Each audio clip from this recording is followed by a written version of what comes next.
The unexpected landing. The warning lights on James Harrison's research vessel pulsed an angry red as he fought with the controls, watching helplessly as the ship plummeted through the atmosphere of an uncharted planet. The botanical samples he'd spent 3 years collecting rattled in their containment units behind him, each one a precious specimen from humanity's deep space exploration program. Come on, he muttered, his fingers dancing across the holographic interface. The ship's AI had gone silent minutes ago, leaving him alone with the howling of stressed metal and the increasingly desperate beeping of failing systems. As a space botanist, James had trained for emergency situations, but nothing could have prepared him for a complete systems failure in unknown space. The planet below him shimmered like a jewel, its surface a tapestry of purple and blue hues unlike anything he'd seen in his decade of space exploration. If he survived the next few minutes, it would be the most beautiful place he'd ever died. The ship's hull screamed as it hit the upper atmosphere, and James made a split-second decision. He grabbed his emergency pack, containing his most precious seeds and basic survival gear, and launched himself toward the escape pod.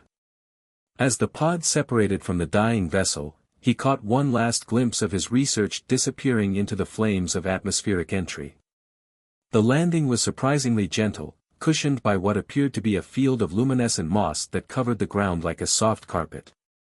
James checked his suit's atmospheric readings, breathable, if slightly higher in oxygen than Earth normal.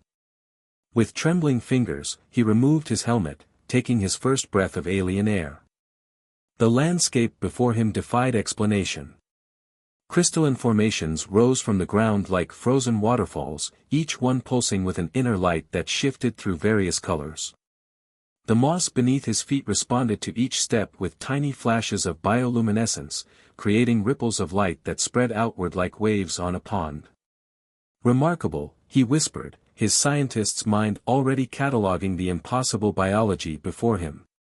He'd barely taken 3 steps when he noticed movement among the crystal formations.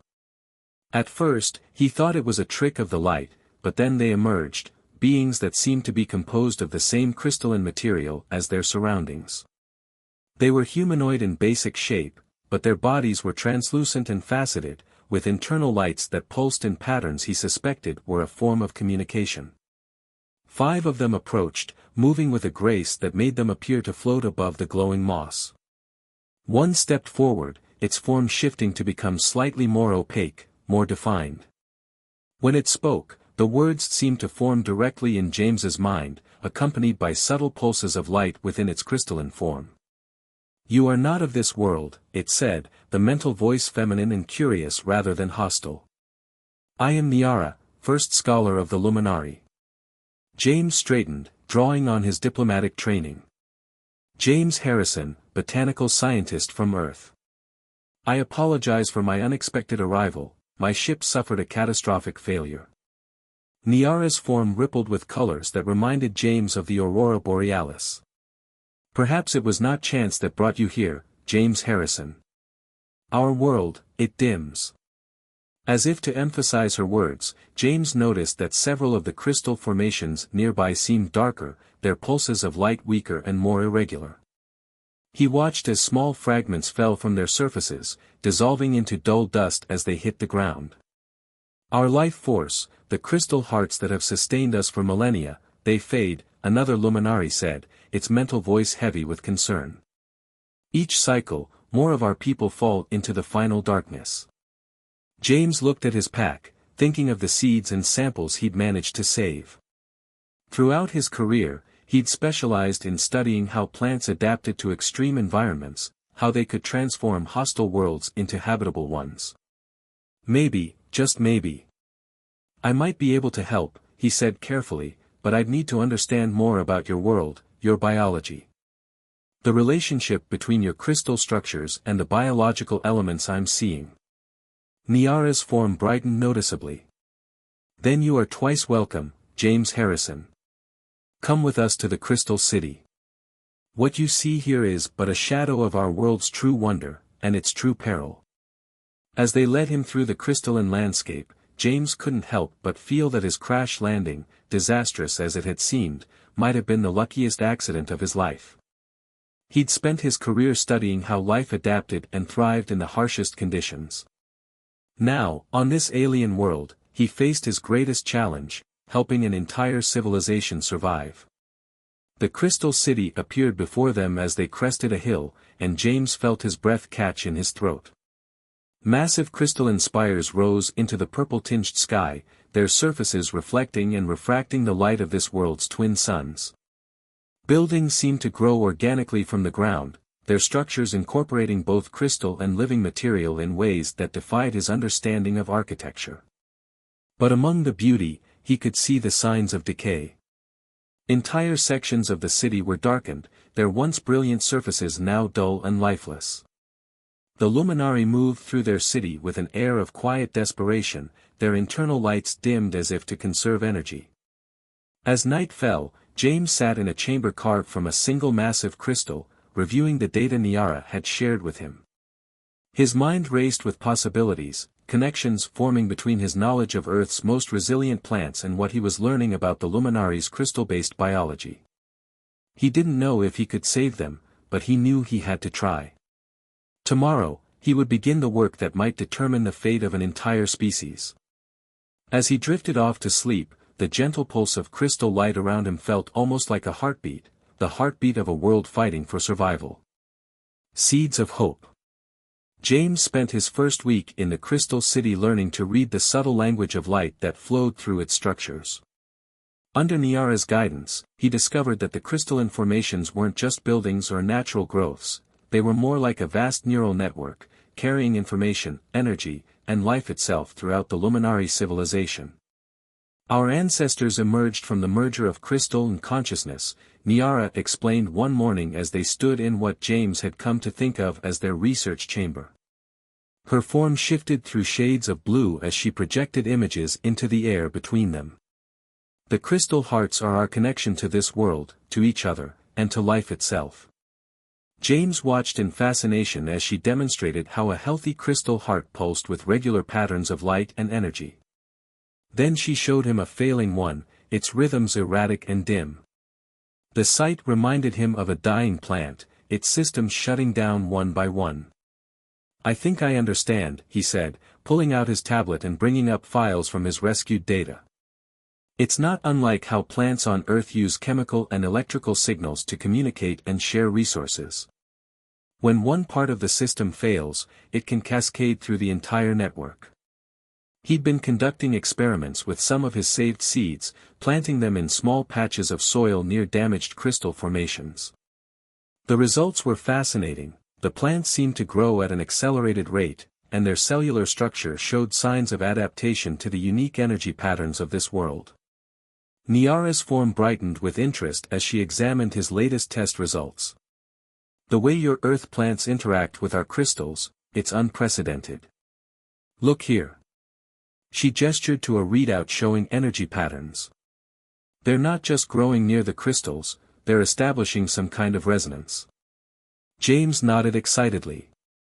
"I've been thinking about that. On Earth, we have something called mycorrhizal networks, fungi that connect different plants, allowing them to share resources and information. What if we could create something similar here, using Earth plants as a kind of biological bridge to help stabilize your crystal network?" Their discussion was interrupted by the arrival of Zealer, one of the Luminari's senior scientists. Unlike Niara's blue hues, Zealer's crystalline form tended toward deep purples and reds. "First scholar," he addressed Niara, his mental voice tight with urgency, "another crystal heart has failed in the eastern quarter. 3 more of our people have fallen into darkness." James watched as both Luminari's lights dimmed with grief. He'd learned that, falling into darkness, was their euphemism for death. When a Luminari's individual crystal essence failed completely, their consciousness simply faded away. "Show me your data again," he said, pulling up his own research. "There's something we're missing. The pattern of failure isn't random." He projected a map of the city, marking the locations of failed crystal hearts. "See? It's spreading like an infection, but it's following specific pathways through your network." Niara moved closer, her form brightening as she studied the pattern. The ancient song lines, she whispered. The paths our ancestors used to channel the world's energy. But why would they be failing now, after so many millennia? James thought about the complex relationships between organisms in Earth's ecosystems. Sometimes, systems that have been stable for long periods can reach a tipping point. One small change can cascade through the entire network. He paused, an idea forming. What changed recently? Any environmental shifts, new technologies, anything? Zealor and Niara exchanged what James had come to recognize as their equivalent of a concerned glance, a brief synchronization of their light patterns.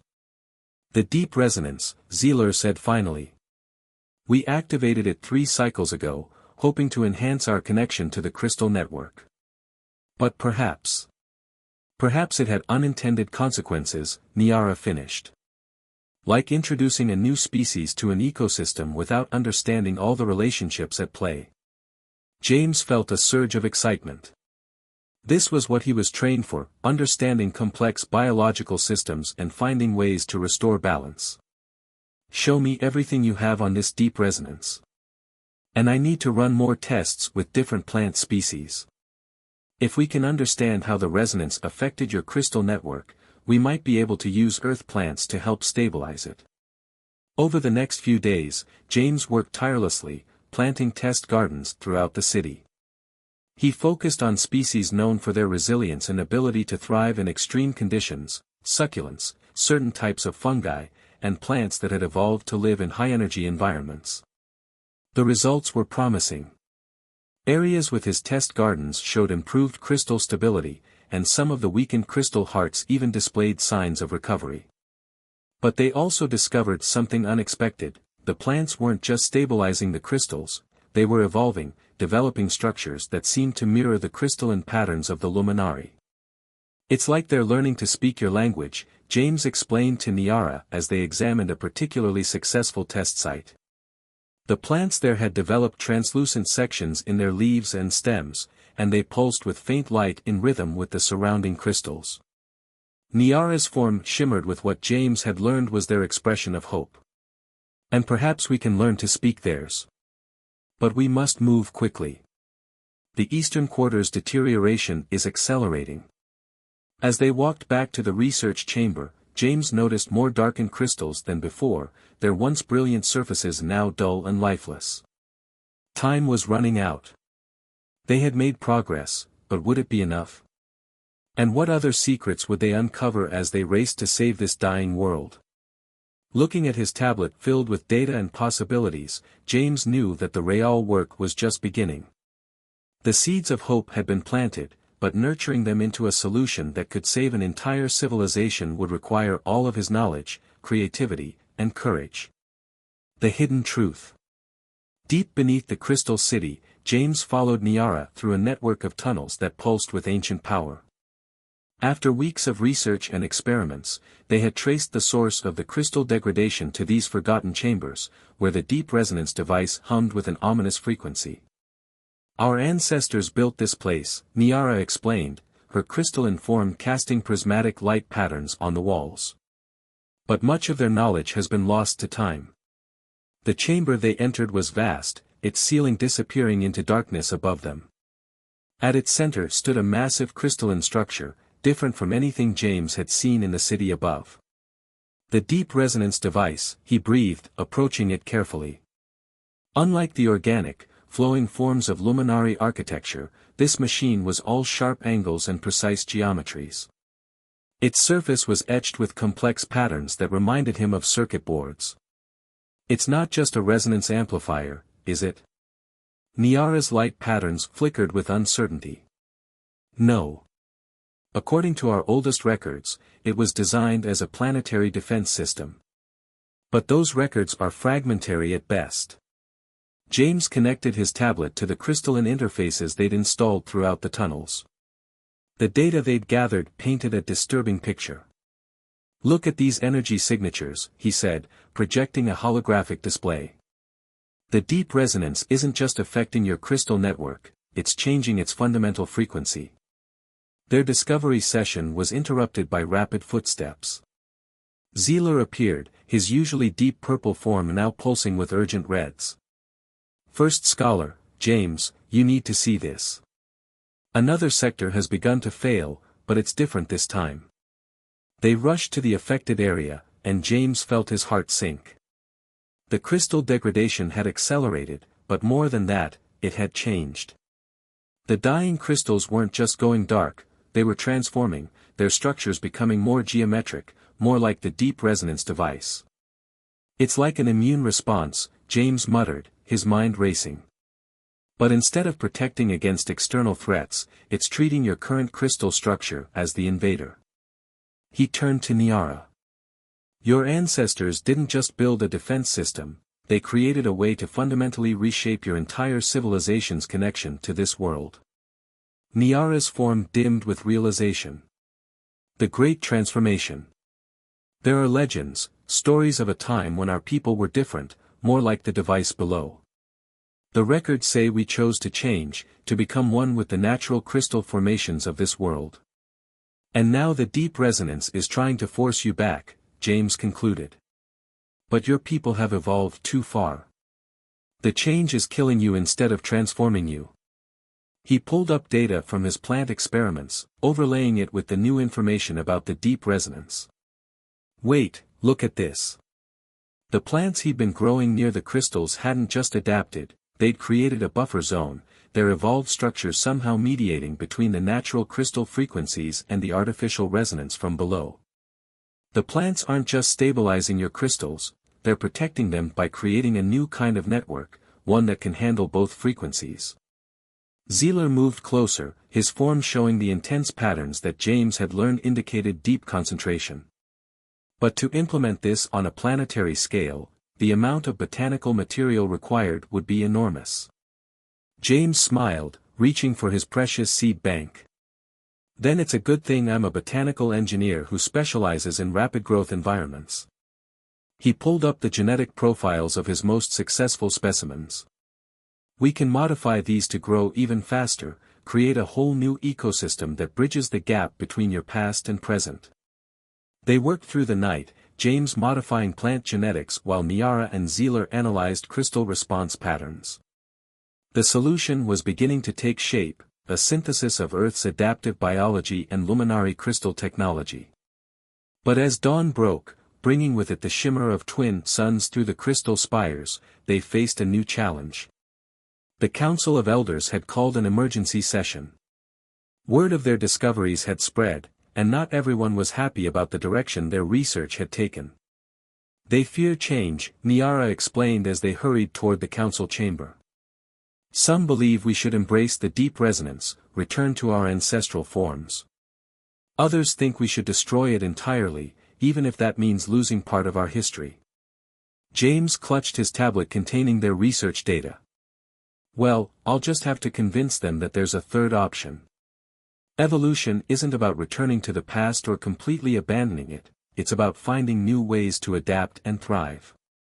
As they approached the council chamber, its crystal walls shifting with the combined light of dozens of elder luminari, James felt the weight of an entire civilization's future on his shoulders. He had come to this world by accident, but now he understood that his lifetime of studying how life adapts to change had prepared him for exactly this moment. The next few hours would determine not just the survival of the luminari, but what kind of future they would have. A future that, James hoped, would demonstrate how the combination of two very different forms of life could create something entirely new, and entirely wonderful. Trial by Fire. The council chamber was a masterpiece of crystalline architecture, its walls forming a perfect amphitheater that caught and amplified both light and thought. James stood at its center, surrounded by the collective wisdom of the luminary civilization, 12 elder forms whose crystalline bodies held centuries of experience, their light patterns complex and layered with meaning. You propose to alter the very foundation of our world, spoke Elder Thyx, her form a deep amber that pulsed with skepticism. To introduce foreign life forms into our sacred crystal network. This is unprecedented. James gestured to the holographic display showing his research data. With respect, what's unprecedented is the crisis you're facing. The deep resonance isn't just failing to restore your ancestral forms, it's tearing your current civilization apart. Perhaps that is as it should be, another elder countered, his form a stark white that seemed to cut through the chamber's ambient light. Our ancestors built the deep resonance for a purpose. Who are we to reject their wisdom? Niara stepped forward, her blue light steady and determined. Our ancestors also chose to evolve, to become one with this world's natural crystals. James's solution honors both paths, it creates a bridge between what we were and what we've become. The chamber erupted in a cascade of light patterns, the luminary equivalent of heated debate. James watched, fascinated despite the tension, as complex arguments played out in pulses of color and light. But their discussion was suddenly interrupted by a deep rumble that shook the entire chamber. Warning patterns flashed through the crystal networks. Zealer burst into the chamber, his form flickering with urgency. The deep resonance, its power is increasing exponentially. The eastern quarter is beginning to crystallize. The council chamber emptied as everyone rushed to witness the catastrophe. From their elevated position, they could see the transformation spreading across the city. Crystal structures were shifting, their organic, flowing forms becoming rigid and geometric. Light patterns flickered and died as the change swept through the network. How long? James demanded, already pulling up his research data. At this rate, the entire city will be affected within hours, Zealer replied. And any luminary caught in the transformation. He didn't need to finish the sentence. They had all seen what happened to those exposed to the full force of the deep resonance. James turned to the council elders. We don't have time for debate anymore. My solution isn't perfect, but it's your only chance. The plants we've modified can create a buffer zone, stabilizing the crystal network and protecting your people from the forced transformation. But we need to act now. Elder THYX's form pulsed with the complex patterns of rapid calculation. The risk is less than the certainty of what will happen if we do nothing, Niara interrupted. I trust James. His understanding of adaptive life systems exceeds even our oldest records. Another tremor shook the city, and a section of crystal spires in the distance shattered, their fragments raining down like deadly stars. The sight seemed to galvanize the council. Do it, Elder THYX commanded. You have the council's authority to proceed. What followed was a desperate race against time. James coordinated with teams of Luminari, using their crystal technology to rapidly deploy his modified seeds throughout the city. The plants, engineered for extreme growth in crystal-rich environments, responded immediately. Roots spread through the crystal network, stems and leaves emerged, glowing with their own inner light that pulsed in harmony with the surrounding crystals. But the deep resonance fought back. As the plants created stable zones, the device's power would surge, sending waves of transformative energy through new sections of the network. It was like watching two ecosystems battle for dominance, with an entire civilization caught in the middle. The device is adapting, James realized, studying the energy patterns. It's learning from our countermeasures. He turned to Niara and Zealer. We need to get to the central chamber. The only way to stop this is to modify the deep resonance itself. Their journey to the underground chamber was treacherous. Sections of the city were now completely transformed, their crystalline surfaces sharp and hostile. Other areas were in flux, the battle between James's plants and the deep resonance creating surges of energy that could overwhelm a luminari's consciousness in seconds. James had never felt more human, more aware of his biological limitations, than when running through corridors of living crystal that could reshape themselves at any moment. But he also knew that his humanity, his understanding of how life adapts and evolves, was exactly what the Luminari needed right now. As they reached the central chamber, the deep resonance device stood before them, its geometric patterns now pulsing with an intensity that hurt James's eyes. The plants they'd placed here earlier had grown into a complex network, their crystalline organic structures creating a web around the device. The interface is ready, Zealer announced, connecting their research systems to the ancient machine. But accessing its core programming, we have no precedent for this. James stepped forward, his tablet displaying the culmination of everything they'd learned. Then let's make one. Sometimes the best way to honor the past is to build a better future. The fate of an entire civilization now rested on whether they could convince a machine designed to preserve the past to embrace the possibility of change.